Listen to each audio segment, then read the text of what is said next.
করি, আবার সুদি টাকার ব্যবসা করি, কেউ তো নামাজ রোজা করি, আমার বাড়িতে বিবি পর্দায় থাকে না, এরকম করে 16 আনা ইসলাম কবুল করা হয় নাই বলে আল্লাহ পাক বলেন ঈমান আনা লাগবে, 16 আনা ঈমান, 16 আনা ঈমান। এই 16 আনা ঈমানকে বুঝাবার জন্য আমি দৃষ্টান্ত দেই যে আপনি যদি শীত লেগেছে বলে একটা শেরওয়ানি পরলেন, ওই শেরওয়ানিটা যখন গরম লাগলো তখন অনেক সময় দেখা যায় শেরওয়ানির একটা হাতার মধ্যে একটা হাত ঢুকাইয়া বাকি শেরওয়ানিটা পিঠের উপরে মানুষের জুড়ায় রাখে। এখন এই অবস্থায় তাকে কি বলা যাবে যে শেরওয়ানিটা পুরো সে গায়ে দিয়েছে? অনেকে আবার যদি কেউ প্যান্ট অথবা পায়জামা পরতে গিয়ে একটার মধ্যে পা ঢুকায় দিল, আর একটায় পা না ঢুকাইয়া প্যান্টের বাকি অংশ রাস্তায় রাস্তায় টানতে টানতে আনবে, সে প্যান্ট পরেছে, এটা কি কেউ বলবে? কেউ বলবে না। মসজিদের বাইরে দাঁড়িয়ে মসজিদের জানালার ভিতর দিয়ে মাথাটা মসজিদের মধ্যে ঢুকাই দিয়েছে, কেউ কি বলবে যে লোকটা মসজিদের মধ্যে প্রবেশ করেছে? কেউ বলবে। সুতরাং বোঝা গেল 16 আনা মসজিদে ঢুকলেই সশরীরে মসজিদে ঢুকছেন বলে প্রমাণ হবে। জামাটা সবটা গায়ে দিলে প্রমাণিত হবে জামাটা গায়ে দিয়েছেন। পাজামাটা সবটা পরলে বোঝা যাবে পাজামাটা প্যান্টটা সবটা পরেছে। অনুরূপ ভাবে ইসলামের 16 আনাটা মানতে হবে, আপোষ রফা করতে হবে, আল্লাহর হুকুমের সামনে মস্তককে অবনত করে দিতে হবে। আল্লাহ যা বলেছেন প্রশ্নাতীত ভাবে বিনা প্রশ্নে নির্দ্বিধায় আল্লাহর হুকুমের সামনে আইন মেনে নেওয়াটাই হলো মুমিনের কাজ। এর দৃষ্টান্ত আমাদের জাতির পিতা হযরত ইব্রাহিম আলাইহিস সালাম। হযরত ইব্রাহিম আলাইহিস সালামকে আল্লাহ রাব্বুল আলামিন বলেছেন ইয ক্বালা লাহু রাব্বুহু আসলিম ক্বালা আসলামতু লিরাব্বিল আলামিন। আল্লাহ পাক তার খলিল ইব্রাহিমকে বললেন আনুগত্য করো, আনুগত্যের মস্তক অবনত করে দাও, সারেন্ডার করো। ইব্রাহিম আলাইহিস সালাম কোনো প্রশ্ন তোলেন নাই কোন ব্যাপারে সারেন্ডার করব। আল্লাহ যখনই বলেছেন মাথা নত করো, সারেন্ডার করো, আত্মসমর্পণ করো, কোন রকমের প্রশ্ন ছাড়াই আমাদের জাতির পিতা হযরত ইব্রাহিম আলাইহিস সালাম ঘোষণা করে দিলেন আসলামতু লিরাব্বিল আলামিন। আপনারাও পড়েন আসলামতু লিরাব্বিল আলামিন। সারেন্ডার হয়ে গেলাম, আত্মসমর্পিত হয়ে গেলাম আকাশ এবং জমিনের মালিকের সামনে। এটাই হলো ঈমানের দাবি। এটা কিসের দাবি? ঈমানের দাবি। আল্লাহ যা বললেন সেটার সামনে মাথা নত করে দেওয়া, এটাই হলো ঈমানের পরিচয়।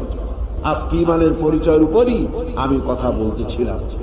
এই ঈমানের পরীক্ষা আল্লাহ রাব্বুল আলামিন ইব্রাহিম আলাইহিস সালামকে দিয়ে যে পরীক্ষা নিয়েছিলেন, গোটা পৃথিবীর মানুষকে তা শিক্ষা দেওয়ার জন্যই এই পরীক্ষা আল্লাহ দিয়েছিলেন। আল্লাহ পাক তাকে অর্ডার করলেন বিবি বাল বাচ্চাকে মরুভূমিতে ছেড়ে আসতে।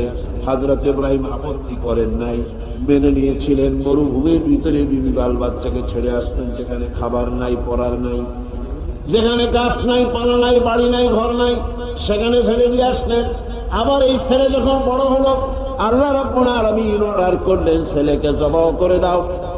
ইব্রাহিম আলাইহিস সালাম কোন আপত্তি করেন নাই, বরং ছেলেকে বলেছেন ইয়া বুনাইয়া ইন্নী আরা ফিল মানাম আন্নী আযবাহু, আমি স্বপ্নে দেখেছি আমি যেন তোমাকে জবাই করতেছি, এখন তোমার রায় কি আমাকে বলো। ছেলে বিদ্রোহ করল না। ছেলে কি পয়গম্বর না? ছেলে বিদ্রোহ করেন নাই। ছেলে বললেন, ছেলে কিন্তু একথা বলেন নাই আব্বা আমার মায়ের সাথে আমার বাচ্চা অবস্থায় আপনি ফেলে দিয়ে গিয়েছিলেন, খাবার দেন নাই, পরার দেন নাই, আশ্রয় দেন নাই, রুবুবিয়ত করেন নাই, প্রতিপালন করেন নাই, এখন কোন অধিকারে আমাকে জবাব করতে আসলেন? একথা বলেন নাই। বরং ছেলে জবাব দিলেন মুসলমান কারে বলে, ঈমান কাকে বলে, সারেন্ডার কাকে বলে, ঈমানের পরিচয় কি, তার দৃষ্টান্ত হচ্ছে ইসমাঈল আলাইহিস সালাম ঘোষণা করে দিলেন ইয়া আবাতি ফাআল মা তু'মারু সাতাজিদুনি ইনশাআল্লাহ الصابرين হে আমার পিতা, আপনি যা আদিষ্ট হয়েছেন আপনি তা পালন করুন। আমি আমার মাথা নত করে দিলাম। আপনি আপনার হুকুম, আল্লাহ যে হুকুম করেছেন হুকুম পালন করেন। আমাকে ধৈর্যধারীদের মধ্যে আপনি পেয়ে যাবেন। ভাইরা আমার, আল্লাহ রাব্বুল আলামিন বলেন ফালাম্মা আসলামা ওয়া তাল্লাহু লিল জাবিন। দুইজন আত্মসমর্পিত হয়ে গেল। বাবার হাতে ছুরি, ছেলেকে কাট করেছে, জবাই করবে। আর আল্লাহ রাব্বুল আলামিন তার তো ইচ্ছা নাই ছেলে জবাই হোক, আল্লাহর ইচ্ছা হলো গোটা দুনিয়ার মানুষ ইমানের ট্রেনিং পেয়ে যাক। গোটা পৃথিবীর মানুষ মুমিন কারে বলে, সারেন্ডার কারে বলে, মুসলমান কারে বলে, তার দৃষ্টান্ত শিখুক। দৃষ্টান্ত সেট হয়ে গেল।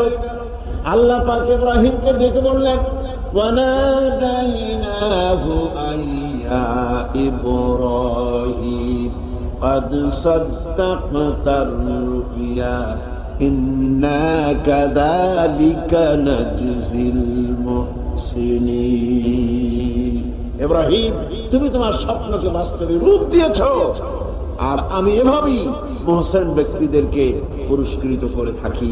সুতরাং ঈমান হচ্ছে সারেন্ডার হওয়া, সারেন্ডার হয়ে যাওয়া, আত্মসমর্পিত হয়ে যাওয়া। ঈমান হচ্ছে আল্লাহ পাকের পরিচয় হচ্ছে এই যে আল্লাহর হুকুমের সামনে মাথাকে একেবারেই নত করে দেওয়া। আর এখানেই শান্তি, এখানেই শান্তি। আল্লাহ পাক কোরআনে কারিমে বলেন আফাগাইরা দীনিল্লাহি ইয়াবগুন وله أسلم من في السماوات والأرض طوعا وكرها। তোমরা কি আমার দেওয়া জীবন ব্যবস্থা ছেড়ে দিয়ে মানুষের তৈরি করা কোনো মতবাদ গ্রহণ করতে চাও? ওয়ালাহু আসলামা মান ফিস সামাওয়াতি ওয়াল আরদ, অথচ আকাশে যা আছে জমিনে যা আছে সব আনুগত্যের মস্তক আমার সামনে অবনত করে দিয়েছে। কোন সুবহানাল্লাহ, জোরে কোন সুবহানাল্লাহ। আর আনুগত্যের মস্তক তারা অবনত করে দিয়েছে বলে সংঘর্ষ নাই, মারামারি নাই। অত বড় চাঁদ, অত বড় বিরাট সূর্য, গ্রহ, নক্ষত্র, সৌররাজি, নবমণ্ডল, ভূমণ্ডল, কোনো মারামারি নেই। আছে মারামারি? এই পৃথিবীতে কত প্রাণী আছে, জঙ্গল ভরা প্রাণী, সমুদ্র ভরা প্রাণী, মাঠ ভরা প্রাণী, পাহাড় ভরা প্রাণী। কোন প্রাণী খাদ্যাভাবে মিছিল করেছে কখনো?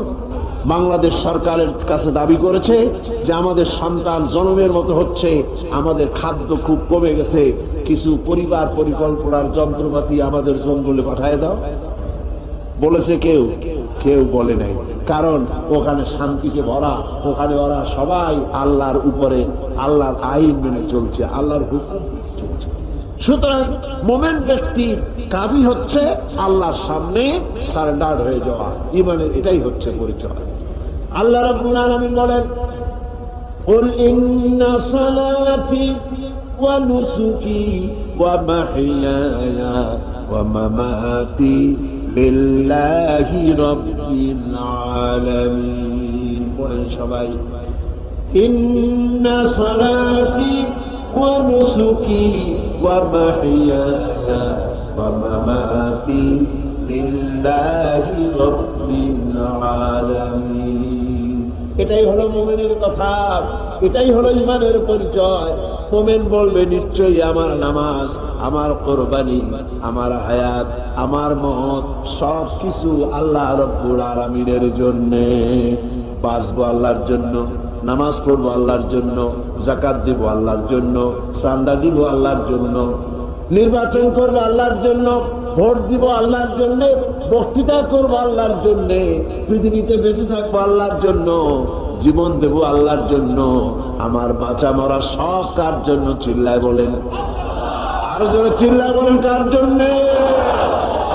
আর এইভাবে যদি আল্লাহর জন্য জান মাল সব কিছু আমাদের কোরবানি করতে বলাই হয়েছে। কারণ ইন্নাল্লাহ আশতারা মিনাল মুমিনিনা আনফুসাহুম ওয়া আমওয়ালাহুম বিআন্না লাহুমুল জান্নাহ। আল্লাহ পাক বলেন আমি আমার মুমিনের জান এবং মালকে সবটা আমি খরিদ করে দিয়েছি বিনিময় মুমিনকে আমার জান্নাত দান করেছি। জোরে বলেন সুবহানাল্লাহ।